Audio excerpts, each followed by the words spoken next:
Well, Doug, should we get going? All right, well, everyone seems to be getting so quiet, so I guess I better stand up and introduce Melissa. We are absolutely thrilled to have her here today. I have first a bit of housekeeping. On Thursday, this Thursday at 5, Matt Iglesias will be speaking in Filene Auditorium, and he is a prominent political analyst. I'm sure he's going to have a ton to say. Have we run out of free books, Doug? The free books have now been, free books are gone? All right, beautiful. Great. So this is such a treat to have Melissa Kearney here today to talk about her book, The Two-Parent Privilege. I know everyone always brings the book and shows it when they, so I have this is my copy of the book, very impressive looking tome. Melissa is one of the premier researchers in inequality and public economics in the United States and really the world. And she has completed this book, which is just a beautiful monograph that delves deeply into the issue of family structure and how that influences outcomes. Her list of accomplishments is very large. She's the Neil Moskowitz Professor of Economics at University of Maryland.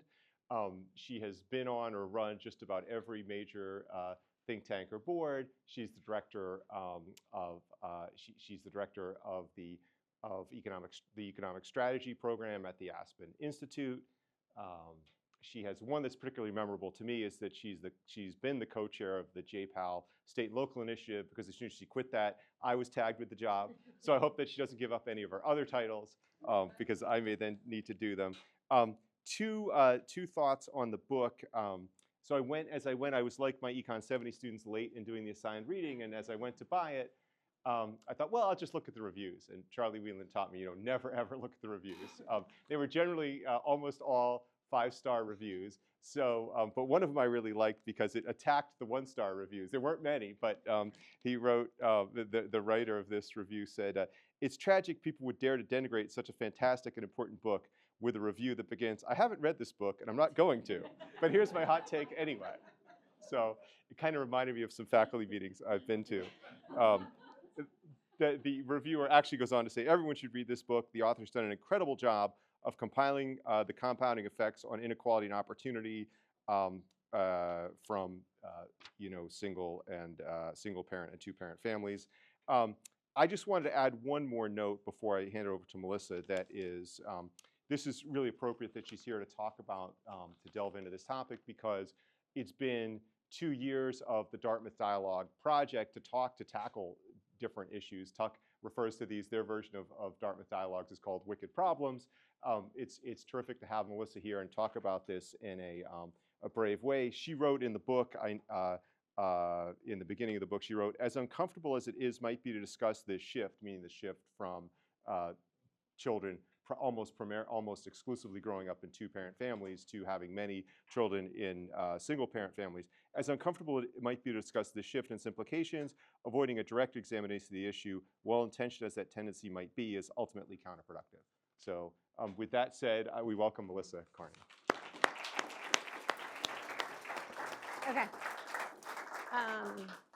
Okay, I'll pay attention. All right, thanks so much for the generous introduction, and thanks for the invitation. It's great to be here with you all. So I'm going to be talking about the two-parent privilege, which might be a bit of a provocative title, but really this is an economics book, and it's an economics story, but it has great ramifications for society, which is why I wrote the book, and that's what I hope to convince you of in the next 50 minutes. I'm definitely going to leave time. I think we're here for 75 minutes. Is that right? Or is it 60? I definitely want to have time because the best parts of these are always when there's back and forth.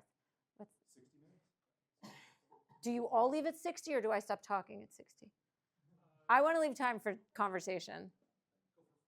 Perfect, that's what we'll do. Okay, so I'm going to talk faster than I intended. Okay. All right, so let me tell you how I came to write this book on the two-parent privilege, which is really I came to it through studying and thinking about income inequality and social mobility in this country. And for the past 20, 25 years, I've been writing about these topics, but I've also been in a lot of policy conversations about the challenge of rising income inequality and the threats to social mobility in this country. And in my experience in those conversations, we talk about the same things over and over, which are things that economists are pretty comfortable talking about. We have a lot to say, and we even have some suggestions about what to do. We talk a lot about the need for a stronger government safety net, for improved schools, for affordable housing, for criminal justice reform, for stronger labor market institutions, for progressive tax reform, all of these things that these levers that we could pull to help address rising income inequality and threats to social mobility. And I've written in my policy work on a lot of these, and I'm in favor of all of them. But it got to the point where I just felt like, gosh, in all of these conversations, there's sort of this really big thing that the data keeps telling us is a major predictor of kids' outcomes, and that's a major divide in society driving income inequality. And we're not talking about this elephant in the room, and the elephant in the room was the need to have stronger families and what's really happened to families in the US. And so when I would bring this up, and depending on the precise crowd, it would either be acknowledged as, yes, we know that's an issue, but what are we going to do about that? The government can't do anything about that, or economists don't have much to say about that. And then we go back to talking about the need to strengthen schools. Or it was sort of dismissed as out of bounds, like that, now we're back to the blaming the victim that people did, and we're not going to talk about that. And so I really wrote this book with the goal of pulling together a lot of the research that I knew existed, showing that family structure was really important. And what I'm going to show you is the sort of class divergence in family structure is now really an important driver of inequality in this country. And it needs to be something that we talk about in our economic and policy conversations. So what I'm trying to do is take the issue out of the culture wars and just say, this is something we need to be talking about the way we talk about all of the other policy interventions that we need to be thinking about. Okay, so I'm going to start with a bunch of level setting, just so you know what the societal shift is that I'm really focused on here. And so what this graph shows is using census data. So this is just, all households in the US. What's happened to the share of kids in the US growing up in a married parent home? And since 1980, that share has fallen from 77% to 63%. So just that headline number that only 63% of kids in this country at a point in time are now living in married parent homes surprises a lot of people. The 63% is a point in time. This is, in 2019. So just be clear, a lot of those kids will not actually be living in a married parent home continuously. So if I look at dynamics, the situation looks even worse for kids. You can see that a lot of this decline happened in the 80s, 90s, 2000s. It seems to have sort of stabilized, but there's no reason to think that this is going to increase. Okay, the second important thing to realize here is that cohabitation has not made up the difference. So it is not, as many people will just say, well, we're becoming more progressive, we're becoming more European. Now kids are just living with cohabiting parents. In fact, in the US now, only 8% of kids live with cohabiting parents. And what that means in the census is one of their biological parents and their parent's partner. Okay, so about 25 to 40% of those cases, the parent's partner won't even be the child's second parent. So even the 8% overstates the share of children living with their biological parents unmarried. But it's also in the US, again, unlike in some European countries, a very fragile relationship. I mean, we just see that in longitudinal data. Those relationships among cohabiting unmarried parents, they do not stay together for very long. Okay, the much more common situation for children who aren't living in married parent homes is to be living with an unpartnered mother. And that's the term that I give to these households where we see just a mom and she doesn't have a husband, a wife, or a romantic partner in the household. Now, another sanguine look is, oh, well, a lot of them have grandmas in the house. 20% of them do. But 60% of the kids living with just their mom has no other adults in the household. Okay, so this, the story here that I'm getting at is these are going to largely be under-resourced and relatively under-resourced homes, and that's why this matters. And then about another 4.5% of kids live with an unpartnered dad, and another 4.5% of kids live with neither parent. So if you're doing the math here, now about 30% of kids in the US live outside a two-parent home.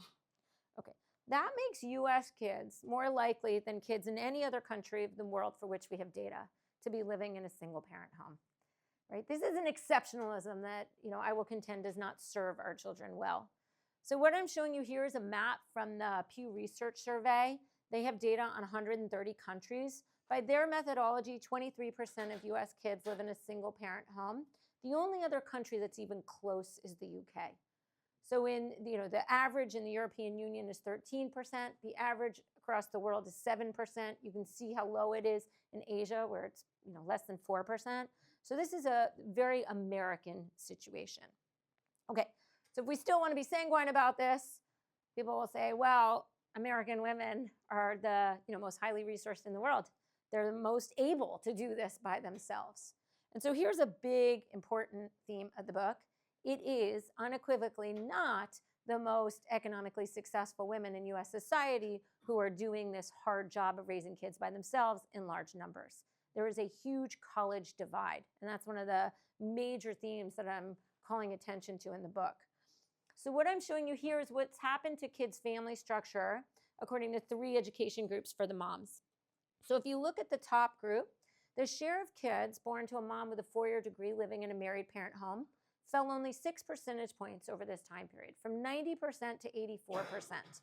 What makes that small decline even more remarkable is that this group has gotten much bigger over time. So it used to be only 11% of moms had a 4-year college degree. Now it's closer to 30%. But even though this group has become larger and more varied, we still have marriage among those moms holding pretty strong. If you look at the bottom line, what you see is women with less than a high school degree. Back in 1980, 73% of their children lived in a married parent home. And that was falling in the 1980s. So around 1990, Sarah McClanahan called attention to what she called the diverging destinies. We saw that kids whose moms were less educated were much more likely to be living in a single-parent house. And so we were really worried about that disadvantaged group. I don't think anybody who studied this issue would have predicted that what was going to happen over the next 30 years was that the middle group, like middle-class moms, the bulk of moms, that their rate of marriage or single motherhood would converge downward to the most disadvantaged group. So what's really striking, and I think underappreciated, is that now the group that stands apart is not the most disadvantaged groups with high rates of motherhood, but the most advantaged group with high rates of marriage. So now you've got the college-educated group still largely, almost entirely raising their kids in married parent homes, and outside the college-educated class, you're much more likely to have kids living with just their mom. And so this is the college gap that I want to call attention to that's really important. Okay, if I account for cohabitation, the picture doesn't change. So kids born to moms with a 4-year college degree, 12% of them will live in an unpartnered mother home as compared to 29 and 30% of everyone else. All right, now, this overlays existing racial and ethnic differences. So what I'm showing you here, which is really important to realize, is that in the US, there are both racial ethnic differences and now on top of those, this class divide, this education class divide. So let me actually do it this way. Let me show you in 1980 what this looked like. So in 1980, we didn't have data on cohabiting parents in the census. So all I can show you is married parents versus unpartnered mothers. And so what you see among whites, Hispanics, blacks, and Asians, you can see that a gap had emerged in the 60s and 70s such that the share of children whose moms were black living in a married parent home had fallen below that of white moms. And people were worried about that, and we saw some papers about that at the time. What happened over the next 40 years is that for all groups, except the Asian Americans, and we'll come back to them, for all groups, the levels went down, but this decline was driven by non-college educated parents. So now we still have this very large racial gap overlaid with this education gap. So if I just look at children whose moms identify in the census as white, 88% of them whose moms have a college degree live in married parent homes, as compared to 69 and 60% of the other education groups. If you look at children whose moms identify as black, 60% of them will live in a married parent home if their mom has a college degree versus only 30 or 31%. Okay. If you want to know just the level differences, 88% of children in the census whose moms identify as ethnically Asian, 88% are living in married parent homes, 77% of whites, 64% of Hispanics, and 38% of blacks. Now, when I get to why this all matters, I just want us to remind us to keep these differences in mind, because these class and racial and ethnic gaps, in my mind, are solidifying these differences in kids' economic opportunities and outcomes. And that's why it's so imperative that we break this cycle. If not, I mean, this is where I'm going to be concluding, we are going to resign ourselves to these differences, which I think most of us would agree when it gets to what it means for kids' trajectories in life are something that none of us want to be resigned to. All right, you'll see I didn't know this until I did the data work for the book because a lot of the literature on family structure has really looked at black-white differences.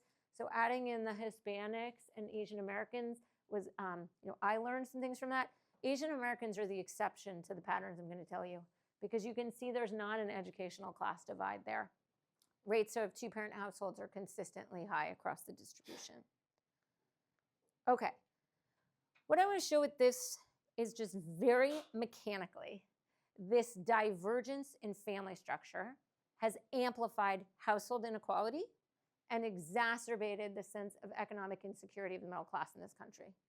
Okay, so let me walk you through this figure so you see what I mean.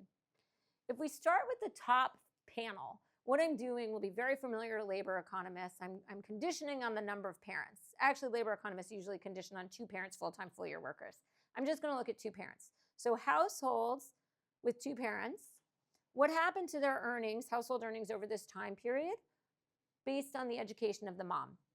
And what we see is for those with a college-educated mom, household earnings went up 59%, the middle group went up 8%, the bottom group went down 14%. That is a very familiar story to everyone about rising inequality over this time period. So we know the labor market delivered widening income inequality with the top workers, the top educated workers doing really well, the middle like small increases in earnings, and the bottom saw a decrease in earnings. Okay. Now let's look at the middle panel. So these are households headed by an unpartnered mother. And there's a lot just to see when we shift there. The first thing to notice is that their household earnings are about half as high. So again, like there's nothing moral value here, just as a simple matter of math. Their household earnings are half as high, okay, because they have 1 potential earner instead of 2. Over this time period, we see that all unpartnered mothers are doing better. College-educated moms, their household earnings went up by 60%. The middle group, their earnings went up by 19%. The bottom group, their earnings went up by 24%. Still at very low levels, but all of them did better over time. And we have a large literature about how employment among less educated single moms went up over this time period. Lots of, the EITC, welfare reform, lots of reasons. Okay, now I'm not going to condition on the number of parents, and I'm just going to look at all households with kids. Well, what happened? Among households with kids with a college-educated mom, household earnings went up by 55%. Why? Well, we saw they did really well in the labor market, and they're basically getting married at the same rate. So that number is the same as in the above 2 situations. The middle group, instead of an 8% increase or a 19% increase, how do we get a 4% decrease? Well, they're 23 percentage points more likely to only have 1 adult in the house. So if you take like the middle class, by which I mean people with a high school degree or some college, and their earnings went up by a little or they're stagnant, but now they're substantially less likely to have 2 workers in the house, they are more economically insecure than they would have been if marriage rates had remained constant. And then the same goes for the least educated group. On average now, their earnings went down by 20%, and it's because of this really large increase in single adult households. Okay, so very mechanically, this divergence in family structure has contributed to income inequality. And for the economists in the room who know about like assortative mating and the literature on that, it's not about an increase in assortative mating. Assortative mating actually hasn't gone up that much. It's about changing probabilities in marriage. That's what's driving this. Okay, finally, in terms of level setting, why this matters, if we look at all of the work coming out of the Opportunity Insights Lab, led by Raj Chetty and his colleagues at Harvard, in study after study, we see how important family structure is at a neighborhood level for rates of social mobility at the neighborhood level. So what I'm pulling out here is from their first paper in the QJE 2014. This was the first one where they did this whole mapping of social mobility rates across the country and then correlated that with factors about the neighborhood. So saying what factors are most and least predictive of greater rates of upward mobility for low-income kids or social mobility in general. And literally this like figure 4 in their paper took my breath away, because if you think back to my first slide, all of the things that we talk about and study and put on our policy like priority lists, they were barely correlated with rates of mobility at the neighborhood level. College tuition, college per capita, state EITC exposure, mean household income basically came in close to nil. The single largest correlate was the fraction of households in the neighborhood headed by married parents, and in the negative, the fraction headed by single moms. And when I discussed this paper when it first came out, I said, this is really humbling for us as economists, because this isn't what we spend most of our time thinking about, studying about, writing about, and what we know the least about what to do with. But I think that's actually a challenge to us, because we can't just keep pretending like this isn't really important. We have hundreds of studies showing how important it is as an individual level. Now we're seeing it at a neighborhood level as well. Okay, so that's sort of the level set. What are the big trends that I'm trying to call attention to in this book? And why am I worried about them? So now, in 15 minutes, let me summarize the vast research and evidence on why this matters for kids. All right, so here is my very big insight. 2 is greater than 1. Okay, so, but I'm actually pretty serious, because it's why is this, people who don't know that, social policy people fight about this, we're why would your book be controversial? 2 parents have more resources than 1. That's literally the fundamental insight of the book, right? That 2 parents have more resources than 1. That's also why this shouldn't be so hard for us to talk about. And it's actually really validating of the fact that there are lots of single parents, single moms in particular, who are doing a really hard job that many of us have the benefit of a second person to help us do. Okay, so there's nothing here that's about blaming the victim. This is actually acknowledging parenting is really hard. And if there's 2 people, there are the combined resources of 2 people to do this work. Now, what I mean by resources is income. We already saw that households with 2 parents just have more income. And in fact, if we look at it from the perspective of poverty, kids who live with a single mom, their poverty rates are 25% as compared to 5% among kids living with married parents. Kids who live with a single dad, their poverty rates are 3 times as high as kids living with 2 parents, okay, or married parents. So just from an income perspective, we know that's important.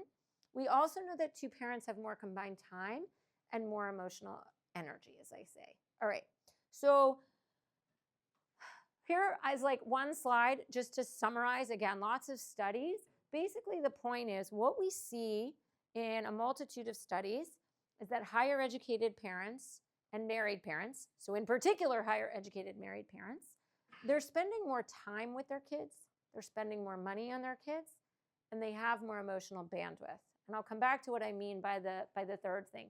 But if you just look at the American Time Use Survey, again, nationally representative data, it's not done at a family level, so I can't look at parents combined, but you see that more educated moms and dads, even though they spend more hours in market work, they also spend more direct time with their kids. They're spending less time sleeping, less time in leisure, okay? And if you then combine them, you also see married mothers and married fathers spend more time with their kids. So the way to think of this is if you get home from work and there's someone else who could drive one of your kids and you can help one with homework, right? Your kids getting, both of you separately have more time to spend with your kid than if you're the only person who has to work, take care of the house, drive anyone around, make dinner, etc. And then, of course, you combine them and you see how kids are really just getting much more parental time input if they have married parents in the house. We also see in the data that's what's happened over time is that higher income families, which again are dominated by married parent families, are spending increasing amounts of money directly on their kids. So this is separate from just having income in the household, and this doesn't even count housing or college, which are 2 of the biggest expenses associated with kids. This is just how much money are you throwing into extracurriculars, tutors, all these things to give your kids a leg in life. And so again, you just see the most highly resourced houses are pulling away from everyone else. Okay, finally, the mom reading to her daughter, that's my illustration of emotional bandwidth. So what do I mean from this? In the psychology literature, there's lots of evidence that single mom to households have what they refer to as more toxic stress.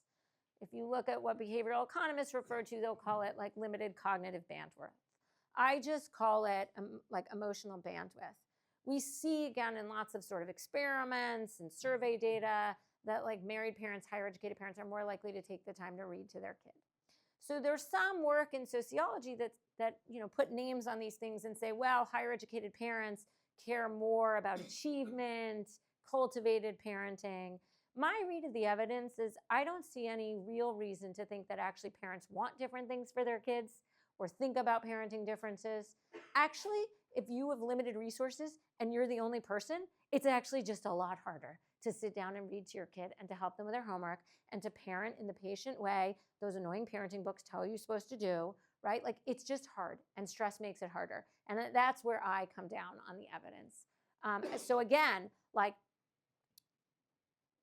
people get nervous because it sounds like, oh, you're saying single moms aren't doing a good job. No, I'm not saying that. I'm saying it's really hard to parent. When I presented this work before the book came out to a group of single moms, let's just like put a really fine point on what this means. I'm like an idiot up here being like, oh, look at the data. You have less time to spend with your kid. They're like, yeah, thanks, professor, right? And so one of the women says to me, she's like, my 9-year-old always says to me, I wish you could find a husband so then he could mow the lawn and you could play with me. I'm like, that's what this looks like in real life. That's what this means, right? Moms who are doing this all by themselves just have less time and less emotional bandwidth to do what I read is like most people want to do with their kids. Okay, this all translates into better outcomes for kids. So here, if you want to pick at my book, what you will say is, you don't have an RCT. No, I don't have an RCT, and we will never have an RCT that randomly assigns some kids to live with married parents and some kids not. What we have is basically hundreds of studies that show no matter what kitchen sink regression you run and you can control for, kids who have the benefit of growing up with married parents, they're less likely to have behavioral trouble. They're less likely to get in trouble in school. They're more likely to graduate high school. They're more likely to graduate high school. They're more likely to avoid becoming a young unmarried mother. They're more likely to live in a married parent, high earning households. That sort of descriptively is really irrefutable. And so my view, I'm not sure why people are committed to leaning into the idea. No, it's not having a second parent. The kinds of parents who are single parents, just in some latent, unobserved sense to the researcher, probably wouldn't produce good outcomes for their kids, even if they were married. Does that feel like the most obvious solution, that these moms must just have a deficit of internal parenting? Or do we think it's the fact that there's not a second parent who's there to provide income, resources, all these things? So I think the more interesting question is, what are the different mechanisms through which two parents deliver these benefits? And the interesting thing is, these are descriptive studies mostly that I'm thinking of in sociology. When they control for things like how much time a child spends with a non-resident parent, et cetera, you see the gaps shrink. So all the ways we think parents benefit kids, the closer you can get to that family structure, you see the gap shrinking, which I think verifies the mechanisms. Because again, the differences are really pretty irrefutable. All right, the other thing to think about is how should we think about variation in what I refer to as the marriage premium for kids? So it's certainly not the case that in all situations, a child would be better off having their two parents in the household. The most obvious, of course, is if the second parent would bring violence or abuse. Nobody, and certainly nothing I'm saying, should be misconstrued to suggest that that would be beneficial for the kid. But we could think about that. How do we think about that? Well, in the model that my colleague Phil Levine and I wrote down, we think about this as there's three sort of main factors determining the benefit to a kid of having married versus single parents. One, what would the mom's resources on her own look like? Thinking about what she would bring, her earnings, any help she'd get from the government, from extended family. And then what would the second parent bring? And so here you have assortative mating, like what would the second person bring into the household? And then we could just think about the production function. How do we turn those inputs into outcomes for kids, right? So let's be very specific. If we have a young mom, teen, dropped out of high school, the father of her child is also a high school dropout, even if they were married, it would be pretty hard for them to get their kid through college, get their kid through high school, right? If you have a mom who's, she has her MBA, she's bringing in 6 figures, she could keep her kid out of poverty by herself. Would the additional resources by assortative mating, her high-earning husband, what benefit would they bring? Maybe when it comes to graduating college, right? So we write down this simple model, and data from the longitudinal panel study of income dynamics really supports the intuition. So let me just show you some specific comparisons. This is before I do anything regression adjusted. These are just unadjusted differences. Of course, in the academic paper, we have all sorts of adjustments. But just descriptively, let's look across moms with 4 different levels of education and the likelihood that their child graduates high school. So the white bar is graduation rates for kids whose moms have the 4 different education levels and they're unmarried. So what you see is it ranges from 68% to 89%. What's the incremental increase if the parents are married? This is just descriptive from the PSID. The smallest gaps are at the top and the bottom, because for the most educated moms, there's just a 4% income, because remember, almost all of them get their kids through high school. The largest gaps are in the middle, 9% and 8% income increase. Of course, that's where the decline in marriage has been the greatest, right? But that makes sense because it's going to be, the second parent of a non-high school educated mom is not going to bring in that much on average. The college educated mother can do a lot on her own. All right, what if we look at getting a college degree by age 25 as the outcome? Now what we see is the incremental increase in that probability actually increases as we go up the education. So if your parents have less than a high school degree, whether or not you're married, the likelihood that those kids have a 4-year college degree is very low. But for someone with some college, it goes from 14% to 31%. For a mom with a college degree, the likelihood that her child graduates with a 4-year college degree, 29% to 57%, right? So this very much fits with a resource-based story of why kids with married parents benefit. The other thing I want to point out about this is so much of our conversation about family structure in this country is really focused on poverty. We unambiguously need to do more to keep single moms and their kids, or single dads and their kids, out of poverty. We absolutely need to do more, and other countries do better on that margin. But what if we want more for kids than just staying out of poverty? We're never going to close class gaps in college completion, even if we have a stronger safety net. Even if we could manage to convince Congress to increase the child tax credit by $2,000 a year to keep more kids out of poverty, which we absolutely should do, these differences are driven by a second parent who's typically bringing in $60,000, $70,000, $100,000 year after year. Okay, so even if we strengthen the safety net, class gaps and outcomes like college graduation will likely persist. Okay, some additional considerations. Does a couple need to be married? Look, I take a resource-based framework on marriage. So in my conceptualization of marriage, it's just a long-term contract between 2 adults to pool their resources and produce and consume together over their lifetime. And if there's kids involved, you jointly produce and raise kids. Okay, like if you're lucky, there's love and companionship and humor and all that, right? But like fundamentally, this is a long-term contract. Okay, and so like in theory, do they have to be married? No. But in practice in the US, it turns out that marriage is the contract or the institution that most reliably delivers 2 parents to the kid's house. So, I mean, this raises a lot of questions, like, which are very hard, because then it's like, okay, well, maybe what we need is to strengthen an alternative contract, right? But I don't say anything about that in my book, because it turns out every time there's been some policy to try and strengthen the alternative contract, like have paternity establishment or whatever, you actually wind up reducing the share of kids in married parents. And sort of you have some of these perverse results that you wind up the kids have less time with their second parent.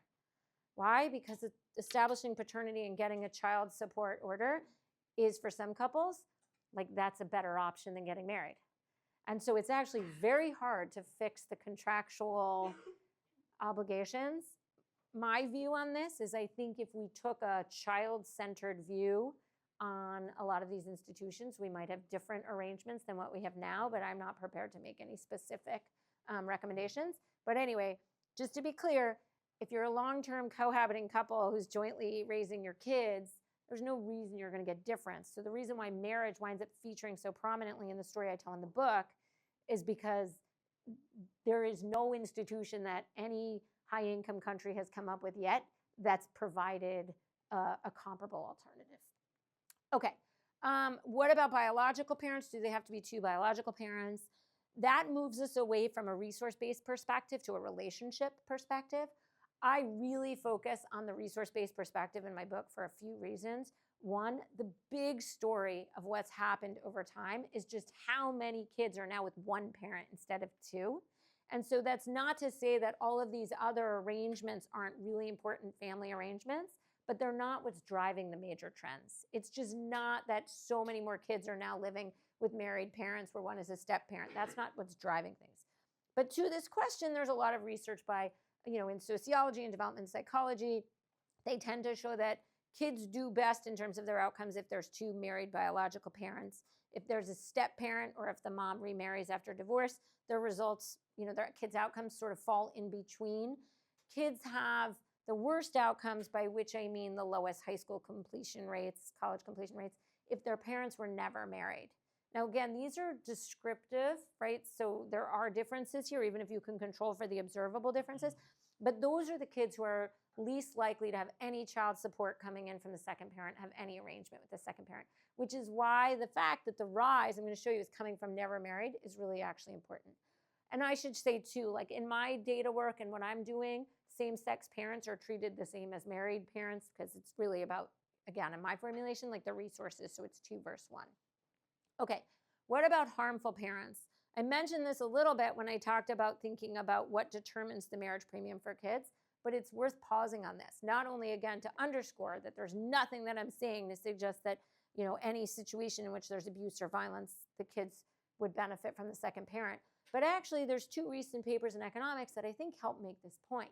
So these papers, separately done, one in Ohio, one in the country of Columbia, looks at what happens when a child has a parent that's criminally convicted of a crime. And then through the random assignment to judges, someone with that criminal conviction is more or less likely to be sent to prison. And what both studies separately find is in those cases where the parent is more likely to be sent to prison, the child benefits. Their outcomes are better. So that's a little bit sad, but it also, I think, underscores the point that if the second parent might bring chaos or instability into the home, it actually is beneficial for the child to not have that parent in the home. Now, I'll pause on that because what is that? How do I read that in terms of what does it suggest for policy? Well, the sad reality is we have millions of children in this country who have an incarcerated parent. So that is a very real and frequently, too frequent situation. We need to be doing much more to help those families stay together as a family unit and adjust when the parent comes back. So I've talked to people, organizations that work with families that have an incarcerated parent, and often what you'll hear is typically the mom and the child will sort of come to terms with things, have a good, structure, and then when the parent re-enters the house, it upends the structure, and that's a really disruptive moment. So this is a family structure that I actually think we need to do more to help. Okay. Boys are particularly disadvantaged by a single mother structure. Okay, sorry about the going on to the second line. So I'm going to just summarize this, but this is really important because this is part of the reason why we need to break this cycle so bad, because when we see the decrease in marriage is in part driven by like men being less desirable marriage partners, the fact that boys growing up without a dad in their home are at a greater risk of all the sorts of problems or challenges that sort of derail their educational and economic trajectory.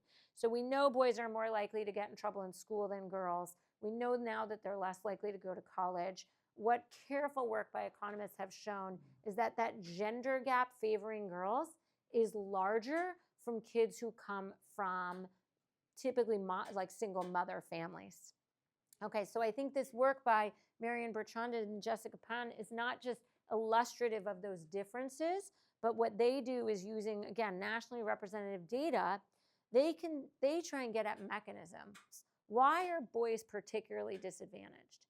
And so what they see in this data is that single moms report spending less time with their boys and being more likely to resort to harsh punishing like spanking with their boys as compared to married moms.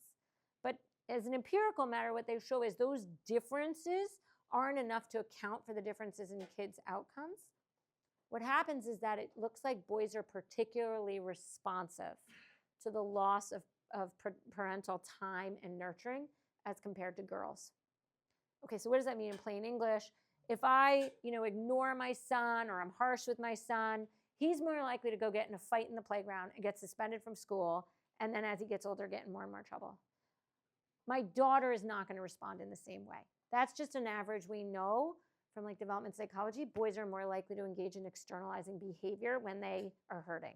So I think an important caveat here is the ways that we can see kids get affected at school and in the labor market are in precisely the kinds of ways that boys are more likely to lash out.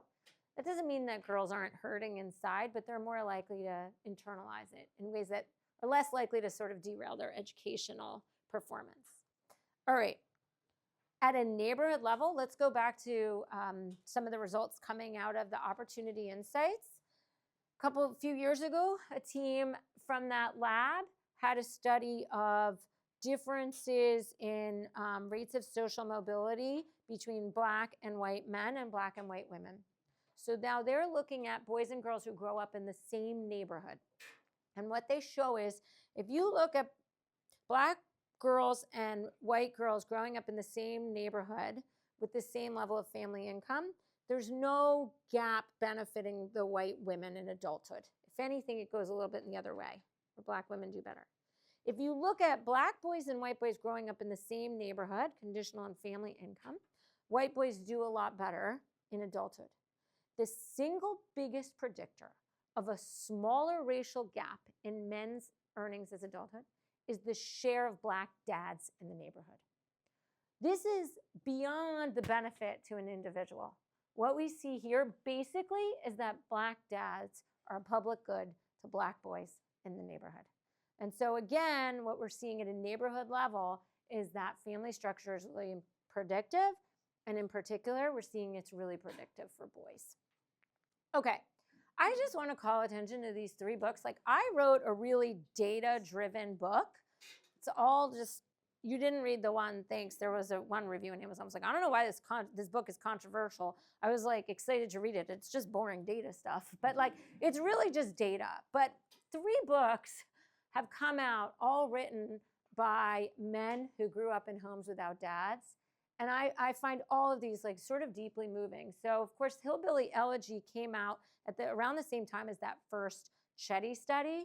And this book too also was, I think, like a little bit of a gut punch to economists, because the story J.D. Vance, anything you think about J.D. Vance set aside, the story J.D. Vance tells in this is really one about family dysfunction and how affected he was by that. And then of course we know what happens. He goes to the military, and that's where his life takes a new turn. Okay, Wes Moore is the Democratic governor of Maryland.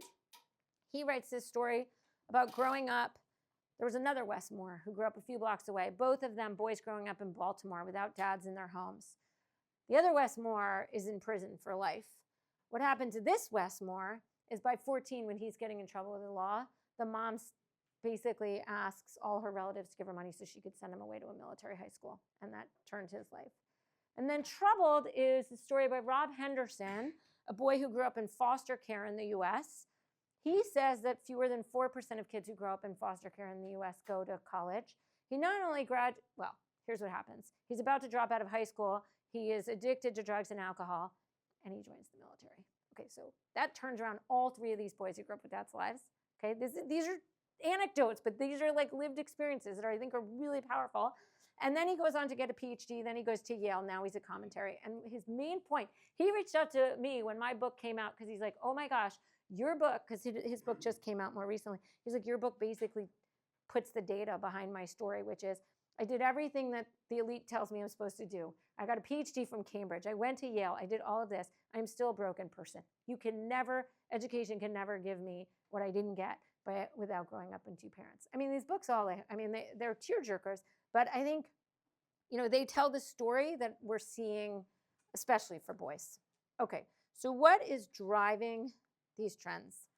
It's driven by an increase in never married. It's not driven by an increase in divorce. Conditional on marriage, divorce is down.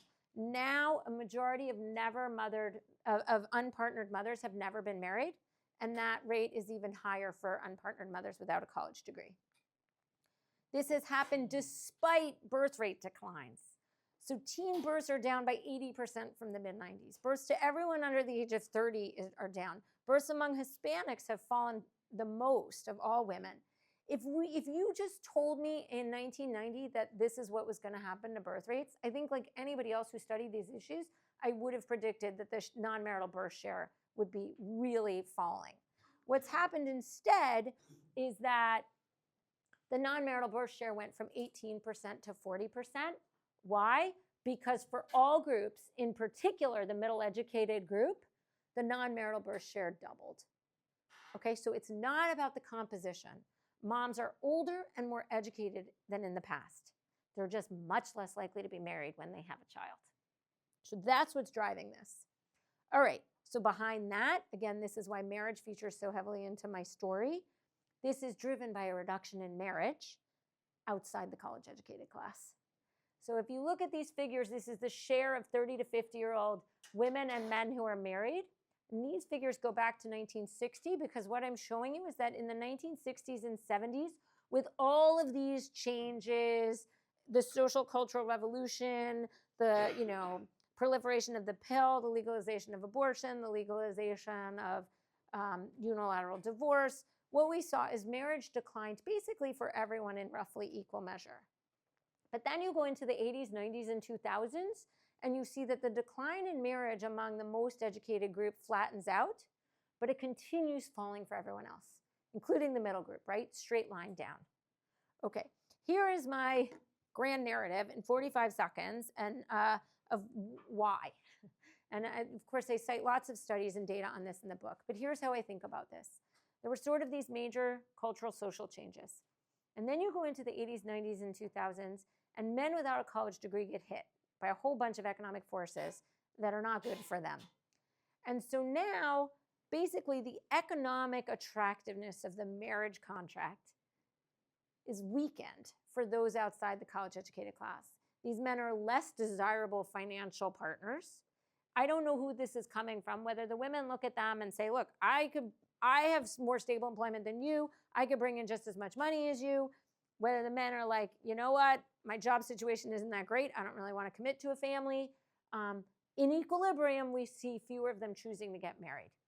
And so you have both things happening. It's become more socially acceptable to make that choice, even if they have children together, and it's less economically desirable to be married. All right? And so what we wind up with is a decoupling of marriage from having and raising kids in affected communities. And I have in mind here, causal studies showing this. So there's work showing that in places that got hit with more import competition from China, with more adoption of industrial robots, men were, pushed into lower paying jobs or out of the workforce. We see lower marriage. We see a higher non-marital birth share. We see more kids growing up in single parent households, and we see an increase in child poverty. So there's a direct causal line. Very nice paper by your former colleague Nama Shanav showing that like these changes in demand for certain industries in places where they, these shocks moved so that like the relative earnings of women went up more. We see a decrease in marriage. So it very much fits the economic predictions here. So for a long time, what I would say is we really need to improve the economic position of non-college educated men to see this turnaround. And then I did a study with he was my grad student at the time, Riley Wilson, now he's at BYU, that actually has tempered my optimism on this. Because what we did was we looked at what happened with the fracking boom, right? So the fracking boom was actually one of the few good shocks for non-college educated men in terms of their employment and earnings outcomes. But, when I ran the regression of what happened in the non-marital birth share, a big fat nothing. And so why? Well, people did have more kids. When they got more income, people had more kids. They had more kids together, but they were no more likely to get married. So we looked at what happened to the coal boom and bust, similar shock in similar communities in the 70s and 80s. And there you found when coal prices went up and the guys who worked in those industries did better, marriage went up, the non-marital birth share fell. Okay, so my read of this is that basically the way people respond to an economic shock depends on the prevailing social norm. So now where you have communities where non-marital childbearing is so prevalent, it's not even enough for the men to sort of be more stably employed or have higher earnings. Okay, so we're in this, I think, really hard situation to get out of. So this brings me to my final set of points, which is what do I think can and should be done? So I don't think, and this is sort of the most normative, controversial position I take in the book, I do not think we should accept a new reality where the two-parent family is a thing of the past for less educated Americans. And so even, a lot of people who will grant everything I've said this far is like, Melissa, marriage is like gone. Get with the times. Like, we need to strengthen supports to single mother families. I agree we need to strengthen supports to single mother families. But if we just resign ourselves to that, we are resigning ourselves to this vicious cycle and sort of cemented class and racial gaps in kids' outcomes, and ultimately higher levels of inequality. So I think the two things need to go hand in hand. We need to foster a norm of two-parent homes for children.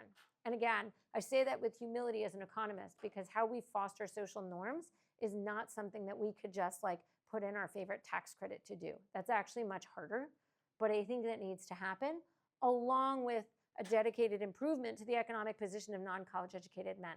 So what do I mean by that? You can't just tell people that marriage is good and tell them to get married, right? It has to actually be an attractive institution, and then people have to believe that it's something that they should commit to if they have kids together. I also think critically important, and here's where I do think policy and programs can do more, is meet families where they are, take the reality of what families are dealing with, and identify programs that can help families achieve this advantageous family structure. So the conversation I want us to have in the policy and programmatic space about family structure is analogous to what I think we need to have about college. We readily admit that workers with a college degree do better in the labor market, they have higher earnings, and then we talk on and on about how do we get more people through college and how do we strengthen opportunities for people without a college degree to achieve economic security. I want to have the same conversation. How do we help more people achieve this advantageous two-parent family structure? And for families for whom that is not viable, how do we bolster to make sure that they're sufficiently resourced? So on this point, I just want to point out that this is not a policy priority. So this is from the Administration for Children and Families budget. They recently put out the new budget. It's 156 pages. There are literally 2 paragraphs on strengthening families. Okay, so less than 1% of the Administration for Children and Families budget goes to programs aimed at strengthening safe and stable families. Let's put this in perspective. 15% goes to foster care. So we spend 15 times more taking kids out of parents' homes if the parents are negligent, which often means poor, than we do actually investing in strengthening the families. So this is where I think we can do a lot of work. As people who study programs, there are things we can study to figure out, can any sort of combination of relationship education, co-parenting programs, fatherhood programs, changes to the way we approach families who are interacting with the Child Protective Services, changing the way we have, deal with families who have filed for divorce. By the way, in some countries, if you file for divorce and you have a child under the age of 16, you have to have a mandatory 6-month waiting period. And the crazy thing is, there's actually a meaningful increase in the share of parents who stay together, right? Those are the kinds of things I think we need to experiment with in this country.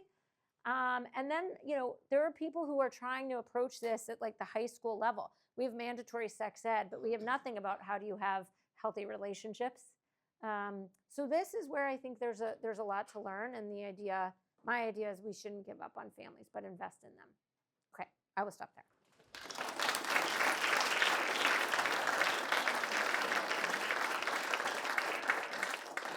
We have time for a handful of questions, so I'll let Melissa call. Yes. Thank you very much. Matthew Wilkinson, Cardiff University, UK. Thank you so much. Fascinating. Brave as well. Probably the only been said by economists. Yeah. Probably only female economists. Very, very fascinating.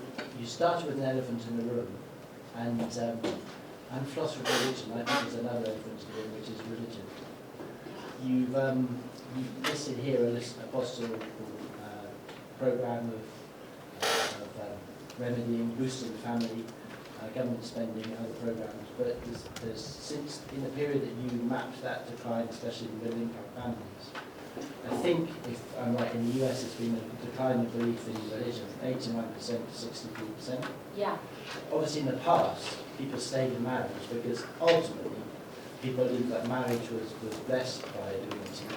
And to be outside of marriage and cohabiting was the opposite. I would say, damn, but you know where we are. So do you find in your study this correlation between religious belief and strong families? And do you think that that could ever be part of the debate?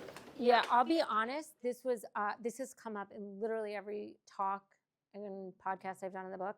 This was just a blind spot of mine. I literally came at this as an economist, so I didn't deliberately eschew a discussion of religion.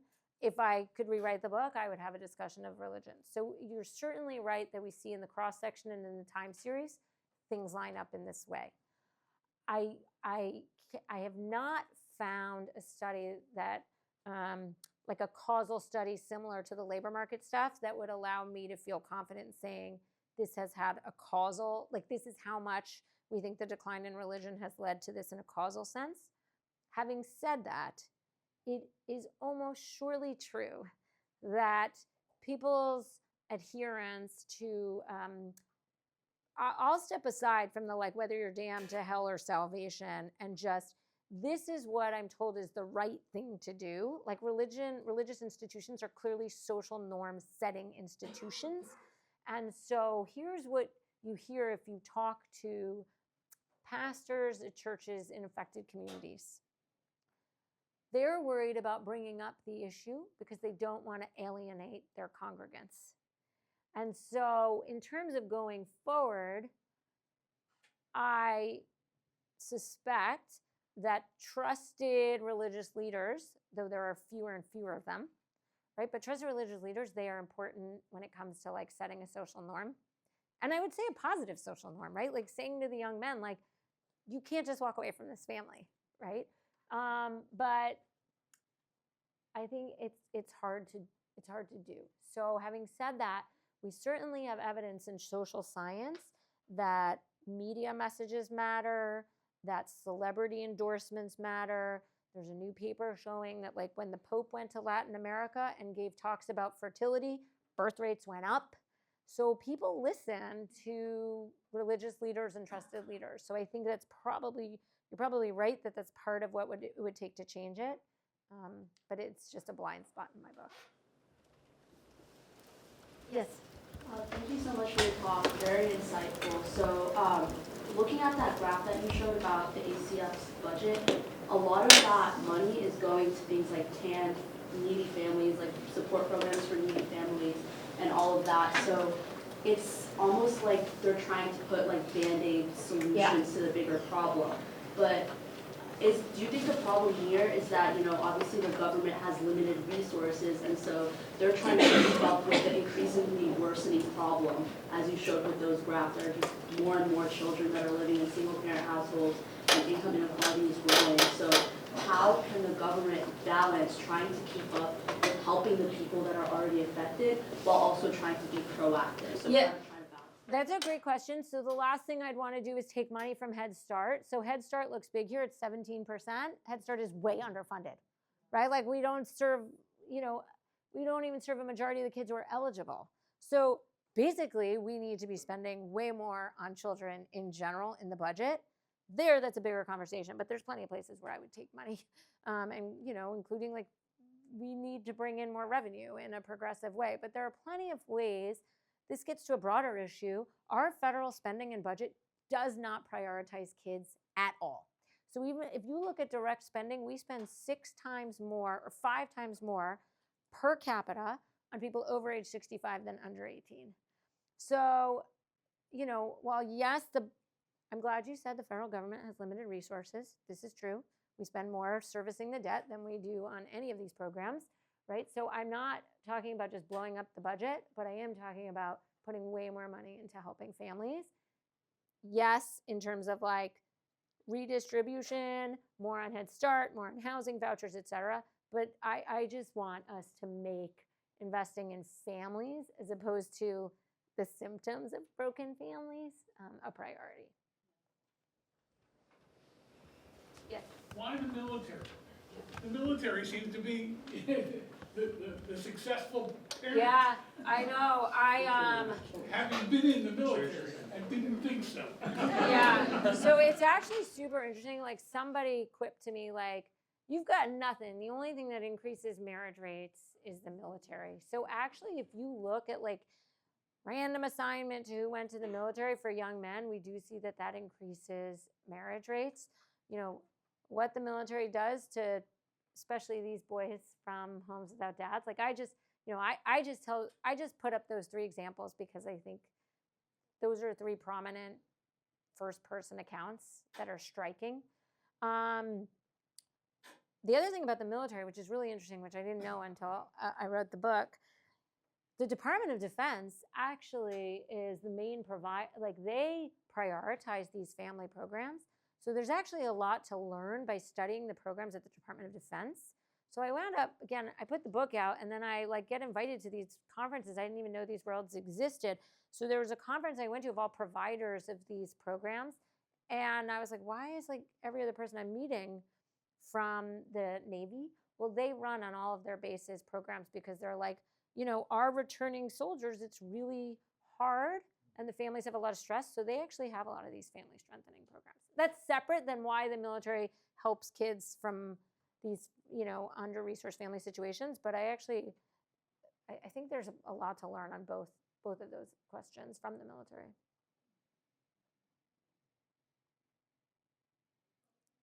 Anyone else?